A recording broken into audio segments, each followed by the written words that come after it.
মৃত্যুর আগে শেষ 1 মিনিট। ভাবুন তো একবার, আপনার জীবনের শেষ 1 মিনিট চলছে, শ্বাস ধীরে ধীরে থেমে যাচ্ছে, চোখের সামনে পুরো জীবনটা একসাথে ভেসে উঠছে।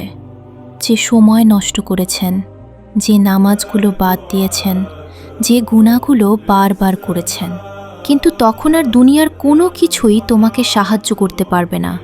তখন সব দরজা বন্ধ হয়ে যাবে। সেদিন আপনি শুধু একটা কথাই বলবেন, হে আল্লাহ, আমাকে আর একটু সময় দাও। আমি নামাজ পড়ব, আমি তাওবা করব, আমি বদলে যাব। কিন্তু তখন আর ফিরে আসার কোনো সুযোগ থাকবে না।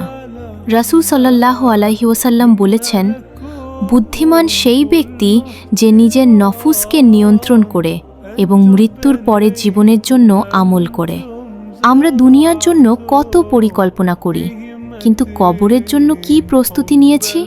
হয়তো আজ রাতটাই আমাদের জীবনের শেষ রাত, হয়তো এই ভিডিওটাই কেউ শেষবার শুনছে। তাই এখনই আল্লাহর দিকে ফিরে আসুন।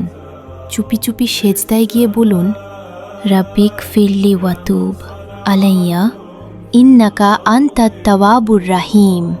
অর্থ, হে আমার প্রতিপালক, আমাকে ক্ষমা করুন এবং আমার তওবা কবুল করুন।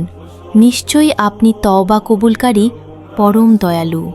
মৃত্যুর আগে তওবা করা সৌভাগ্য, কিন্তু মৃত্যুর সময় আফসোস করা কোনো উপকারে আসবে না।